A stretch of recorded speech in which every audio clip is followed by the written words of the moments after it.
जिवंत देव, जो पवित्र प्रभू येशू ख्रिस्ताच्या नावाला धन्यवाद देऊ. प्रियांनो, सकाळच्या प्रार्थनेमध्ये आपल्या सर्वांचं स्वागत आहे. आणि मी पास्टर नीलम नेटके आपल्या पुन्हा एकदा सर्वांचं प्रभू येशू ख्रिस्तामध्ये सर्वांचं स्वागत करत आहे. तर चला, आजच्या मननासाठी आपण शास्त्रभाग काढणार आहोत, स्तोत्रसंहिता 34 आणि 14. त्यापूर्वी आपण सुरुवातीची प्रार्थना करू. Hallelujah, hallelujah, hallelujah. स्तुती, स्तुती, स्तुती, स्तुती, स्तुती.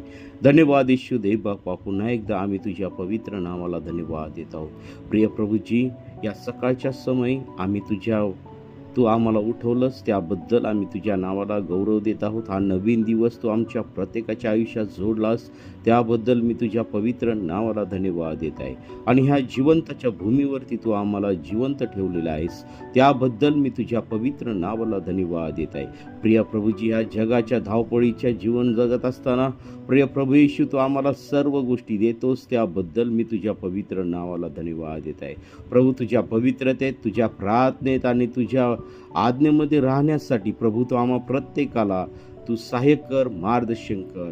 आणि विशेष करून प्रिय प्रभू येशू, आम्ही जे प्रार्थनेला आहोत प्रिय प्रभू येशू, त्या प्रत्येकाला तू आशीर्वादित कर आणि तुझं गौरव दे. आजचं येणारं वचन तू आमच्या प्रत्येकासाठी तू आशीर्वादित कर आणि तुझं गौरव दे. ही प्रार्थना येशूच्या नावाने मागतो, म्हणू द्या एक आमेन.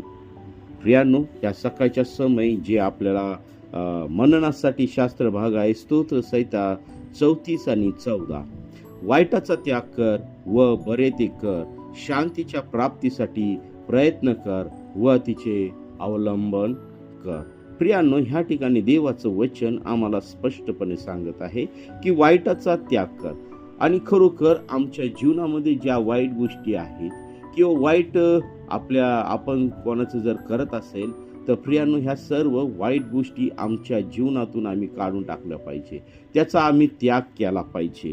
आणि खरोखर आम्ही जर वाईट आमच्या जीवनामधून काढलं तर परमेश्वराचे आणि देवाचे संबंध आमच्या जीवनामध्ये चांगले होतात. आणि खरोखर परमेश्वर देव मला त्या ठिकाणी आशीर्वादित करणार आहे, कारण परमेश्वराला वाईटाचा वीट आहे. आणि म्हणून ह्या ठिकाणी देवाचं वचन सांगतं आम्हाला स्पष्टपणे की वाईटाचा त्याग कर, कारण आम्ही देवाची लेकरं आहोत, आम्ही देवाचे लोक आहोत. आणि म्हणून आम्हाला ह्या सर्व वाईट गोष्टीपासून आम्हाला दूर राहायला पाहिजे. आमच्या अंतःकरणातील सर्व वाईट गोष्टी काढल्या पाहिजे, आमच्या मनातील आमच्या वाईट गोष्टी काढल्या पाहिजे, आमच्या जीवनातील सर्व वाईट गोष्टी काढल्या पाहिजे. जे काही वाईट आहे त्याच्यापासून आम्ही दूर राहायला पाहिजे. आणि ह्या ठिकाणी पुन्हा एकदा वचन सांगते की बरे ते कर.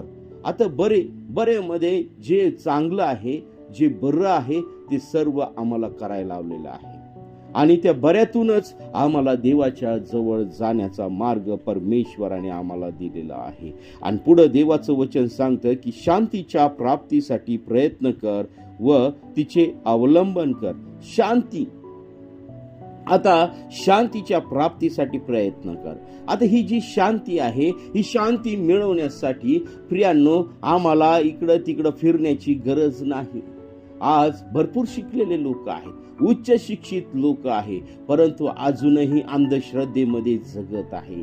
शांती मिळवण्यासाठी ते डोंगरावरती जातात, शांती मिळवण्यासाठी ते वेगवेगळ्या ठिकाणी पळतात, धाव घेतात, इकडं तिकडं ते शांती शोधत आहे, परंतु ती शांती त्यांना मिळत नाही राहिली. आणि ही शांती देणारा फक्त एकमेव जिवंत देव आहे, त्याचं नाव प्रभू येशू ख्रिस्त आहे. आणि या प्रभू येशू ख्रिस्ताकडे आल्या वाचून आम्हाला शांती मिळू शकत नाही. आणि ती मिळवण्याचा आम्ही प्रयत्न केला पाहिजे. प्रियांनो, जोपर्यंत आम्ही प्रयत्न करत नाही तोपर्यंत आमच्या जीवनात, आमच्या कुटुंबात, आमच्या देशात, आमच्या गावामध्ये, आमच्या जिल्ह्यात शांती येणार नाही. आज अनेक लोक दुःखाने ग्रस्त आहेत, अनेक लोक वेगवेगळ्या समस्यांनी ग्रस्त आहेत, अडचणींनी ग्रस्त आहेत. आत्मिक शांती त्यांना नाही आहे. आणि त्याच्यामुळे ते हजारो रुपये ते रस्त्यावरती खर्च करत आहे, हजारो रुपये ते इतरांना देत आहे, परंतु ते पैसे मिळूनही त्यांच्या जीवनामध्ये शांती नाही. आज अनेक लोकांकडे प्रॉपर्टी आहे, संपत्ती आहे, पैसा आहे, परंतु त्यांच्या जीवनामध्ये ती शांती नाही, जी शांती आम्हाला प्रभू येशू ख्रिस्त देतो. ती शांती मिळवण्यासाठी आम्हाला प्रभू येशू ख्रिस्ताकडे गेलं पाहिजे. जिवंत देव जो यहोवा परमेश्वर, त्याच्याकडे आम्ही गेलं पाहिजे. त्याच्याशिवाय आम्हाला शांती मिळणार नाही प्रिय. आणि म्हणून माझं आज या सकाळच्या समय आव्हान आहे प्रत्येकाला, की आम्ही शांतीच्या प्राप्तीसाठी आम्ही प्रभू येशू ख्रिस्ताकडे गेलं पाहिजे. आणि न संपणारी शांतीचा अनुभव परमेश्वर तुम्हाला व तुमच्या परिवाराला देईल. फक्त आम्हाला त्याच्यावरती विश्वास ठेवायचा आहे व तिचे अवलंबन कर, आणि आम्हाला तिचं अवलंबन करायचं आहे. हे खूप सुंदर वचन परमेश्वराने तुम्हाला आणि मला या सकाळच्या समय दिलेले आहे. आणि खरोखर या दिवसाची सुरुवात करत असताना आज आम्ही आमच्या अंतःकरणामध्ये डोकून पाहूया की आमच्या जीवनामध्ये काही वाईट गोष्टी आहेत तर त्या आम्ही आजच काढून टाकूया. आमच्या जीवनामध्ये काही पाप आहेत ते आजच आम्ही काढून टाकूया. आज लोकांना वाटते की आम्ही सर्व काही चांगलं करत आहोत, परंतु नाही. आम्ही कोणाला तरी दुखवलेलं आहे, कोणाच्या विरोधात आम्ही कारवाया केलेल्या आहेत, कोणाच्या विषयी वाईट बोललेलं आहे. या सर्व गोष्टी आमच्या जीवनातून आम्ही काढून टाकल्या पाहिजे. कारण जिवंत देव हा पवित्र आहे आणि त्याचं नाव प्रभू येशू ख्रिस्त आहे. आणि त्या देवाच्या जवळ जायचं आहे तर आम्हाला स्वच्छ आणि स्वच्छच राहायला पाहिजे. आमचं जीवन स्वच्छ पाहिजे, आमचं घर स्वच्छ पाहिजे, आमचं कुटुंब स्वच्छ पाहिजे, आमचा देश स्वच्छ पाहिजे. तर चला आपण प्रार्थना करूया. हालेलुया, स्तुती, धन्यवाद येशू दे बापा. पुन्हा एकदा आम्ही तुझ्या पवित्र नावाला धन्यवाद देत आहोत. प्रिय प्रभूजी, या सकाळच्या समयी आम्ही आमचं जीवन तुला समर्पित करीत आहोत. प्रभू, या सर्व प्रकारच्या वाईट गोष्टी, घाणेरड्या गोष्टी आमच्या जीवनातून तू काढून टाक. आणि प्रिय प्रभू येशू, शांतीच्या प्राप्तीसाठी प्रिय प्रभू येशू आम्हाला प्रयत्न करायला तू शिकव. आणि ही शांती जगामध्ये लोक वेगवेगळ्या ठिकाणी शोधत आहे, परंतु ती शांती जगामध्ये नाही. तर प्रभू येशू ख्रिस्ताकडे आल्या वाचून ही शांती कोणालाच मिळत नाही. शांती देणारा जिवंत परमेश्वर प्रभू येशू ख्रिस्त आहे आणि त्याच्याद्वारे आमच्या जीवनामध्ये, आमच्या कुटुंबामध्ये शांती येते. प्रभू तुझ्याद्वारे शांती आहे याचा अनुभव तू प्रत्येकाला तू दे.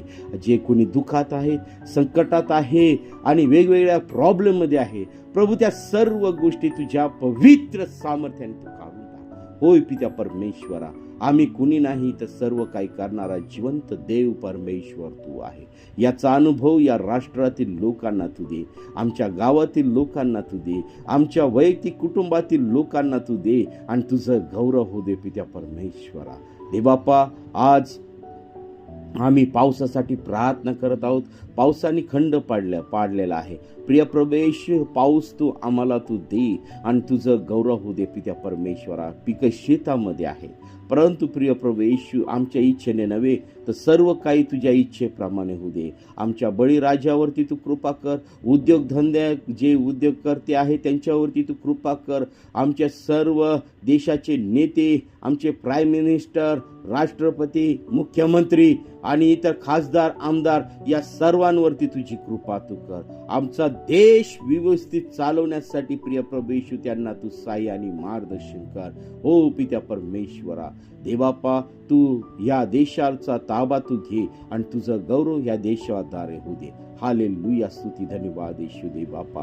प्रिय प्रभू येशू, शत्रू राष्ट्रापासून आमच्या देशाचं तू रक्षण कर, आमच्या सैनिकांचं तू रक्षण कर, आमच्या देशातील सर्व व्यवस्था तू आशीर्वादित कर आणि तुझं गौरव होऊ दे पित्या परमेश्वरा. जे कोणी दुःखी आहे, संकटात आहे, अडचणीत आहे, प्रभू त्यांना तू तुझ्या पवित्र भांडारातून तू मदत तू कर आणि तुझं गौरव होऊ दे. होय पित्या परमेश्वरा, ही प्रार्थना येशूच्या नावाने मागतो म्हणून आहे. आमेन, आमेन, आमेन. प्रियांनो, आपल्याला जर प्रार्थनेची गरज आहे तर 97 30 30 16 68 या क्रमांकावरती संपर्क करा. आम्ही आपल्यासाठी प्रार्थना करीत आहोत. देव बाप आपल्या प्रत्येकाला आशीर्वादित करो. आमेन, आमेन, आमेन.